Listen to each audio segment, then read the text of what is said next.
செவிகளுக்கு விருந்தளிக்க எங்களை நாடி வரும் இனியவர்களுக்கு எங்களின் அன்பு வணக்கம். இன்று முதல் எங்கள் எழுத்தாளர்கள் பலர் கைவண்ணங்களை இங்கு கேட்கலாம். இது உங்கள் அபிமான எழுத்தாளர்களின் சங்கமம். நான் உங்கள் ஆர்ஜே வர்ஷா. நாம் இப்போது கேட்க இருப்பது சிற்பிக்குள் நிலவு, உலக சாதனை படைத்த ரிலே தொடர்கதை. அத்தியாயம் 1. எழுதி வாசிப்பவர் திருமதி தர்ஷினி சிம்பா. வெள்ளை தாமரை மீதமர்ந்து ஏழில் மாணிக்க வீணையை மீட்டுகிறான். கொஞ்சம் தமிழில் தேன் கவிதை. அழகிய குரலில் மனமுருகி பாடிக்கொண்டிருந்தார் மணிமேகலை. இறைவனை வணங்கிய பின் மின் புன்னகையோடு சமையலறையில் காலை டிஃபனுக்கான வேலையில் ஈடுபட்டு கொண்டிருக்க அவரின் இடையினில் கரம் கொடுத்து பின்னிருந்து அணைத்த தன் கணவரின் செயலில் வெட்கம் துளிர்த்தது.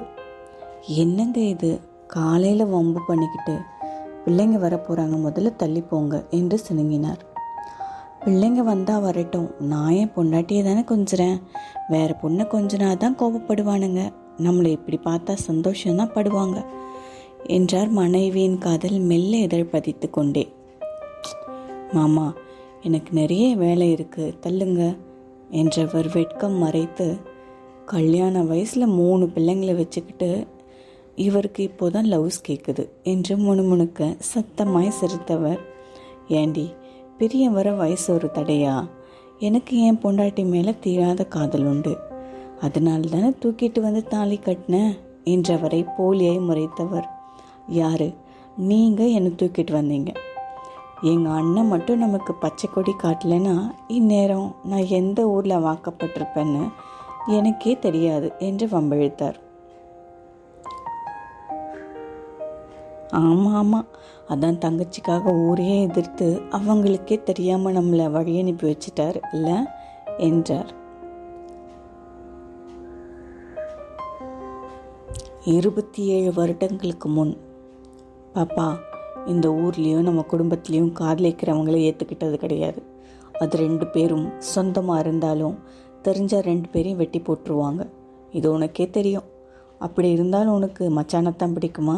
இதனால் எங்கள் எல்லாரையும் நீ இழக்க நேரிடும், ஏன் உன் உயிரை கூட இழக்க நேரிடும், பரவாயில்லையா என்றார் குமரன். அண்ணா, எனக்கு நீங்கள் எல்லாருமே முக்கியம்தான், இருந்தாலும் எனக்கு வாழ்க்கைன்னு ஒன்று இருந்தால் அது அவர் கூட தான். என் உயிரே போனாலும் அவர் தான் என் புருஷன் என்றார் மணிமேகலை. அப்போது எல்லாத்துக்கும் ரெடியாக இருந்துக்கோ என்று சென்று விட்டார் குமரன். இவர்களின் காதல் விவகாரம் வெளியே தெரியாமலேயே இவர்களுக்கு எப்படியாவது திருமணம் செய்து வைக்க வேண்டும் என்ற முயற்சியில் குமரன் ஈடுபட அவனின் எதிரிகள் மூலம் சில நாட்களில் ஊர் மக்களுக்கும் வீட்டினருக்கும் இவர்களின் காதல் விஷயம் தெரிய வர மிகப்பெரிய எதிர்ப்பு கிளம்பியது. மணிமேகலையை அடித்து அறையில் பூட்டி வைத்தனர். எல்லாவற்றையும் பார்த்தும் அமைதி காத்தார் குமரன். ஒரு நாள் விடியலில் மணிமேகலை ராஜசேகரனுடன் வீட்டை விட்டு வெளியே செல்ல முடிவெடுத்து வெளியேற வீட்டினரிடம் மாட்டிக்கொண்டார். மறுபடியும் ஊர்கூடி கூச்சல் குழப்பமாக வீட்டினர் ஆளுக்கு ஒன்று என்று பேசிக்கொண்டிருக்க, போது நிறுத்துங்க எல்லாரும் என்று கத்திய குமரன் வேகமாக வீட்டின் உள்ளே சென்று ஒரு பையை எடுத்து வந்து அவளின் மேல் தூக்கி வீசினார். நம்ம குடும்பத்தை பற்றியும் ஊர் கட்டுப்பாட்டை பற்றியும் நல்லா தெரிஞ்சிருந்தும் நீ விரும்பினது தப்பு. அதுவும் இல்லாமல் எல்லோரும் எவ்வளோ சொல்லியும் எப்போ இவன் தான் வேணும்னு ஓடி போக பார்த்தியோ அப்பயே நீ செத்துட்ட. மறந்தும் இனி இந்த வீட்டில் காலை வச்சிடாத. இனி இவங்களை யாராவது சீண்டுனா அவ்வளோதான் சொல்லிட்டேன். மரியாதையை இந்த ஊரை விட்டு 2 பேரும் போய் தொலைங்க என்று கதவை ஓங்கி அடித்து சாத்தினான் குமரன். மனம் வலித்தாலும் இதை எதிர்பார்த்து இருந்ததால் அமைதியாக அங்கிருந்து சென்றனர். சோகமாக இருவரும் ரயில் நிலையத்தில் அமர்ந்திருக்க, போலாமா, நேரமாச்சு என்ற குரலில் இருவரும் திடுக்கிட்டு திரும்பி பார்த்தனர். தன் தம்பியை கண்டதும் அதிர்ச்சி அடைந்த ராஜசேகரன், என்ன குணா, நீ இங்கே என்ன பண்ணுற, எதுக்கு இப்போ இங்கே வந்த என்றார் பதட்டமாய். நீங்கள் 2 பேரும் மாமா பற்றி என்ன நினச்சிங்க? அவர் உயிருக்கு உயிரான தங்கச்சியும் உன்னையும் சும்மா விட்டுருவார் நினச்சிங்களா என்றான். இருவரும் ஒன்றும் புரியாமல் முழிக்க, சரி சரி, ட்ரெயின் வந்துருச்சு, நேரம் ஆகுது, வாங்க போகலாம் என்றதும், டிக்கெட் எடுக்கலடா, எங்கே போகிறது என்றார் குணா. அதெல்லாம் நீங்கள் எங்கே போகணும்னு மாமா ஏற்கனவே முடிவு எடுத்துட்டார்.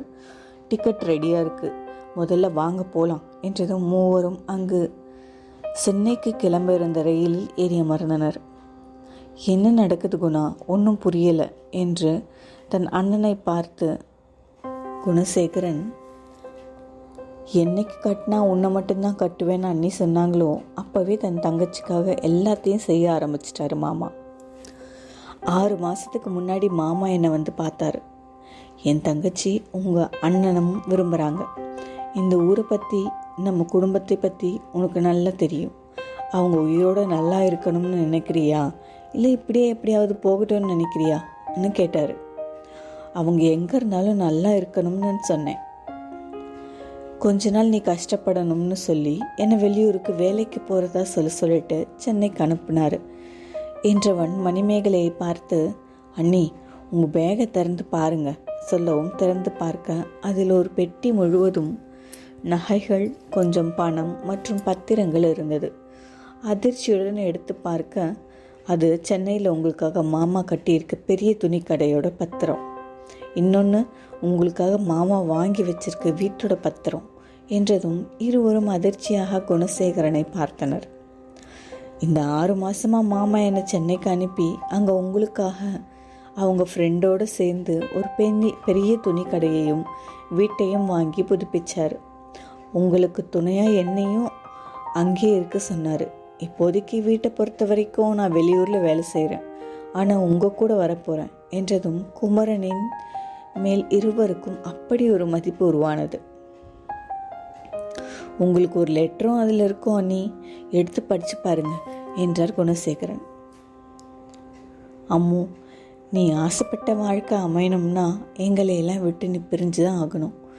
மச்சான் ஒன்று நல்லா பார்த்துப்பாரு, தயவு செஞ்சு இந்த ஊருக்கு மட்டும் திரும்பி வந்துடாத, என்னையும் பார்க்கணும்னு நினைக்காத, எல்லாம் சரியாகட்டும், நேரம் காலம் அமையும் போது நம்ம திரும்பி பார்த்துக்கலாம், பத்திரமா இருடா தங்கம், இப்படிக்கு உன் அண்ணன் என்று இருந்தது. பின்பு சென்னை வந்து இருவரும் திருமணம் செய்து தொழிலை உயர்த்த மிகவும் பாடுபட்டனர். இன்று அவர்களுக்கு என்று 8 டெக்ஸ்டைல்ஸ் இருந்தது. அத்தோடு உற்பத்தி மற்றும் ஏற்றுமதி தொழிற்சாலையையும் உருவாக்கியிருந்தனர். என் அண்ணா எனக்கு தெய்வம், அவர் இல்லைன்னா இன்னைக்கு நம்ம இப்படி ஒரு வாழ்க்கையை வாழ்ந்திருப்போமான்னு தெரியல என்று மணிமேகலை கண் கலங்கினார். நீ சொல்றதும் உண்மைதான் மணி என்றார் ராஜசேகரன். என் அண்ணனை எப்போ பார்ப்பேன்னு தவம் இருந்தேன். என்னோட ஆசையை புரிஞ்சுக்கிட்ட என் புள்ள அதை நிறைவேற்றிட்டான். இன்னைக்கு எங்கள் அண்ணனோட குடும்பம் நம்மளை பார்க்க வரப்போகிறாங்க என்றார் பூரிப்பாக.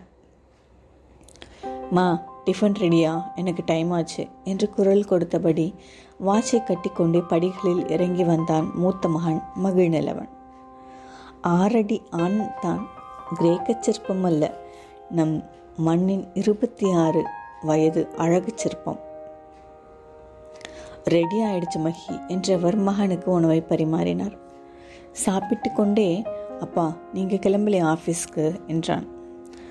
கிளம்பணும் மகி, சித்தப்பா வரேன்னு சொல்லியிருக்கான், அவன் வந்த உடனே கிளம்பணும்.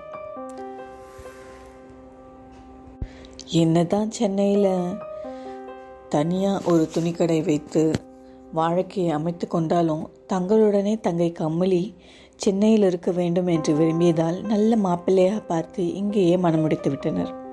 குணசேகரனுக்கும் தனியாக ஒரு துணிக்கடை வைத்து கொடுத்ததோடு அல்லாமல் மணிமேகலையின் தோழி வள்ளிமலரின் மேல் விருப்பம் இருப்பதை அறிந்து அவர்களுக்கு திருமணம் செய்து வைத்து எதிர் வீட்டை சொந்தமாக வாங்கி அவர்களுக்கு பரிசளித்து அங்கேயே குடியும் வைத்தார். தம்பிக்கும் தங்கைக்கும் 3 பிள்ளைகள். அனைவரும் ஒன்றாக இங்கே கூடும்போது அவர்களின் வீடு திருவிழா கோலம் பூண்டிருக்கும். அண்ணன் பிள்ளைகளையும் கூட்டிட்டு வருவாரா என்றார் மணிமேகலை ஆசையாய். தெரியலம்மா, அதுலேயும் உன்னை மாதிரி ஜெராக்ஸ் எடுத்து அருந்தவாளை கூட்டிகிட்டு வருவாரான்னு தெரியாது என்றான் தன் மனம் கவர்ந்தவளை நினைத்து புன்னகைத்தபடி. தன் விருப்பமான தொழிலைத்தான் செய்ய போகிறேன் என்று மகிழ்நிலவன் 3 வருடங்களுக்கு முன் சின்னதாக தொடங்கியதுதான் எம்ஆர் வைர நகைக்கடை. பிரத்யேகமான டிசைன்களை தானே வரைந்து செய்வதில் கை தேர்ந்தவன். கடின உழைப்பினால் இன்று 3 கிளை நிறுவனங்களையும் விரிவுபடுத்தியுள்ளான். அத்தை ஏதோ ஒரு டெத்துக்கு போயிருக்காங்க, நாளைக்கு தான் வருவாங்கம்மா என்றபடி வந்தான் இளைய மகன் அகநிலவன். தமையனுக்கு நானும் சலித்தவன் அல்ல என்று கூறும் அப்படி ஒரு அழகு. என்னடா ஹாஸ்பிட்டல் போகல என்றார் ராஜசேகரன். இல்லைப்பா, இன்னைக்கு கேஸ் எதுவும் இல்லை, எமர்ஜென்சின்னா கூப்பிட சொல்லியிருக்கேன் என்று தமையனின் அருகில் அமர்ந்தான். என்னோட தொழிலை கவனி என்று அப்பாவும் அண்ணனும் கூறினாலும் எனக்கு குழந்தைங்கன்னா பிடிக்கும், ஸோ நான் பீடியாக தான் படிக்க போகிறேன் என்று குழந்தைகள் நல்ல மருத்துவராக உள்ளான். தனி கிளினிக்கும் வைத்து நடத்தி வருகிறான். குட் மார்னிங் என்று சிறகை விரித்து பறக்கும் பட்டாம்பூச்சியாய் மாடியிலிருந்து பறந்து வரும் தங்கள் வீட்டு இளவரசி அத்யாவை புன்னகையோடு பார்த்து கொண்டிருந்தனர் 4வரும். குட் மார்னிங் தங்கம் என்று மகளின் உச்சியில் முத்தம் வைத்தார் ராஜசேகரன். என்னடி காலேஜ் கிளம்பலையா என்று கேட்ட அன்னையை முறைத்தவள், இன்னைக்கு ஒன்று தெய்வம் வரும்போது நான் எப்படி போகிறது, அதான் போர்க்கால அடிப்படையில் ஒரு லீவை போட்டுட்டேன் மணி என்றவளை செல்லமாய் தலையில் கொட்டினான் மகிழ்நிலவன். வாய் வாய் என்று எழுந்தவன், சரிம்மா எனக்கு ஒரு மீட்டிங் இருக்குது, முடிச்சுட்டு அவங்க வரத்துக்குள்ளே வந்துடுவேன் என்றவன், இன்னொரு விஷயம் உனக்கு தெரியும்லம்மா, மாமா குடும்பம் என்னோட பிஸ்னஸ் கெஸ்டாக தான் வராங்க, அவங்களுக்கு நாம் அவங்க சொந்தன்றது தெரியாது, இங்கே வந்து தெரிஞ்சுக்கிட்டோம்னு நானும் இது வரைக்கும் சொல்லலை என்று கிளம்பினான். கரங்கள் காரை ஓட்டினாலும் அவன் எண்ணமெல்லாம் அவளை சந்தித்த நாளிற்கு சென்றது. ஆம், அவனின் தேவதை 6 மாதங்களுக்கு முன் வைர நகைகளின் பிரத்யேக எக்ஸிபிஷன் ஒன்றை நடத்தி கொண்டிருந்தான் மகள். காலையில் இருந்து பல வைர நகைகளின் உரிமையாளர்கள், வடிவமைப்பாளர்கள் என்று பலர் வந்து சென்று கொண்டிருந்தனர். நேரம் 11 கடந்திருக்க தனக்கு ஒதுக்கப்பட்ட அறையில் அமர்ந்து மனதுக்கு பிடித்த டிசைன் ஒன்றை வரைந்து கொண்டிருந்தான். திடீரென்று வெளியே சலசலப்பு கேட்கவும் வேகமாய் எழுந்து சத்தம் வரும் இடத்திற்கு சென்றவன், இங்கே என்ன சத்தம் என்றான் அழுத்தம் நிறைந்த குரலில். வீட்டில் மட்டுமே மென்மை நிறைந்தவன், வெளியே வந்துவிட்டால் சுட்டெரிக்கும் சூரியனாய் மாறிடும் பழக்கமுடையவன். ஆரம்ப காலகட்டங்களில் அவன் கற்றுக்கொண்ட வழிகள் தந்த பாடங்களில் ஒன்றவை. மிருதுவான குணம் வீட்டிற்குள் மட்டுமே பொருந்தும், தன் பணிக்கும் பொருந்தாது என்று தெரிந்து கொண்டான். ஹாய், ஐ எம் ஆதிரேயன், இவங்க என்னோட சிஸ்டர் சிற்பிகா என்றான் அந்த கூட்டத்தில் இருந்தவன். என்னாச்சு, ஏன் இங்கே இவ்வளோ கூச்சலாக இருக்கு, எல்லோருக்கும் டிஸ்டர்பன்ஸாக இருக்கும் இல்லையா என்றான் அதே மிடுக்கான குரலில். எங்களுக்கும் இங்கே வந்து சத்தம் போடணும்னு வேண்டுதல் இல்லை மிஸ்டர் என்ற குரலில் அவளை பார்த்தான். ஒரு கணம் உள்ளுக்குள் அதிர்ந்து போக வெளியே உணர்வுகள் துடைத்த முகமாய் நின்று அவளை கூர்ந்து பார்க்க, ஹலோ என்று அவள் அழைக்கவும், பாப்பா ஜஸ்ட் காம் டவுன் என்றான் ஆதி. என்ன காம் டவுன் பண்ண சொல்றதை விட்டுட்டு என் டிசைன் என்ன ஆச்சுன்னு கேளுனா என்றால் சிற்பி விழிகள் படபடக்க. அவள் விழிகளின் அசைவினில் இவன் இதயமும் அசைந்தாடுவது போல் ஒரு உணர்வு. லேசாய் தலையை அழுந்து கோதியவன், என்னாச்சு சார்? ஐ எம் மகிழ்நிலவன், இது நான் ஆர்கனைஸ் பண்ணுற ப்ரோக்ராம் தான், சொல்லுங்கள், நான் சரி செஞ்சு தரேன் என்றவனிடம். என் சிஸ்டர் டிசைன் பண்ண 3 டிசைனில் 2 இங்கே இருக்குது, இன்னொன்று எங்கன்னு கேட்டால் சரியாக ரெஸ்பாண்ட் பண்ண மாட்டேங்கிறாங்க, அதான் அவங்க கொஞ்சம் டென்ஷன் ஆகிட்டாங்க என்றான் ஆதி. தங்கள் கவனக்குறைவுக்கு வருந்தியவன் தன் மேனேஜரை அழைத்து அடுத்த 10 நிமிடத்திற்குள் அவர்களின் டிசைன் இங்கு இருக்க வேண்டும் என்பதை அழுத்தமாக கூறவும் அங்கே சிறிதான பரபரப்பு தொற்றிக் கொண்டு தேடத் துவங்கினர். அதற்குள் அவர்களை அமர வைத்து குடிக்க பழச்சாறை வரவைத்து கொடுத்திருந்தான். அவனின் பார்வை மட்டும் அவ்வப்பொழுது அவளின் மேல் படர்ந்து கொண்டுதான் இருந்தது. தன் அன்னையின் நகலை உரித்து வைத்திருப்பவளின் பின்னணி வரலாறை தெரிந்து கொள்ள அப்பொழுதே டிடெக்டிவை வரவைத்து அவளை விழிகளால் காட்டி குறுஞ்செய்தியில் விசாரிக்கச் சொன்னான். தேர்வு செய்யப்படாத டிசைன்கள் இருக்கும் இடத்தில் தவறுதலாக வைக்கப்பட்ட அவளின் 3வது டிசைனை எடுத்து வந்து பார்வைக்கு வைத்தனர். அதனை பார்த்தவனின் விழிகள் ஆச்சரியத்தில் ஒரு நொடி விரிந்தது. ஒரு அழகிய கடல் சிற்பிக்குள் நிலவு இருப்பது போல் வரையப்பட்டிருந்தது. அதை கண்டதும் அவனுக்குள் ஏதோ ஒரு உணர்வு தோன்றியது. தேங்க்ஸ் மிஸ்டர் மகிழ்நிலவன் என்றான் ஆதி. நீங்கள் ஜுவல்லரி வச்சுருக்கீங்களா என்றான் மகிழ். இல்லை சார், நான் ஃபேமிலியோட பிஸ்னஸ் தான் பண்ணுறேன். இவங்க தான் டிசைனர், நிறைய ஷாப்ஸுக்கு டிசைன் பண்ணியிருக்காங்க என்றான் ஆதி. அங்கிருந்து நேரம் முழுவதும் சிற்பிகா அவனை முறைத்து கொண்டே இருப்பது ஒருவித சுவாரஸ்யத்தை கொடுத்தது அவனுக்கு. அவர்கள் சென்ற பின் இந்த பணித்தவறை செய்த சப்கான்ட்ராக்டரின் அக்ரிமெண்ட்டை கேன்சல் செய்து உடனே அனைவரையும் வெளியேற்றிவிட்டு புதிய ஆட்களை பணியமர்த்தினான். எப்பொழுதுமே தவறு நேரக்கூடாது என்பதில் உறுதியாக இருப்பவனாயிற்றே.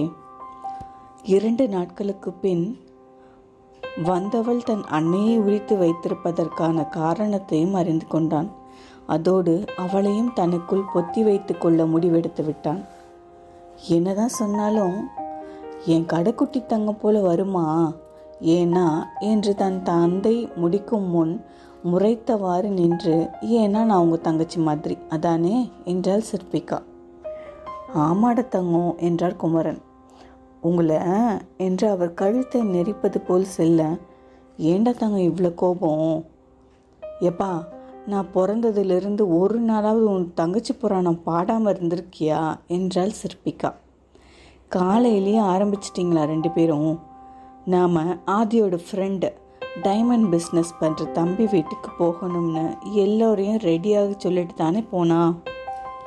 இப்போ வந்து பார்த்துட்டு ரெடி ஆகலைன்னா எல்லோருக்கும் நல்லா திட்டு வாங்க போறீங்க என்றார் சிற்பிகாவின் அம்மா. உன் பிள்ளைக்கு என்னை திட்டுற அளவுக்கு தைரியம் வந்துருச்சா என்று எகிரியவரை முறைத்தவர், இவ்வளோ சொன்னதில் இது மட்டும்தான் உங்களுக்கு புரிஞ்சுதா?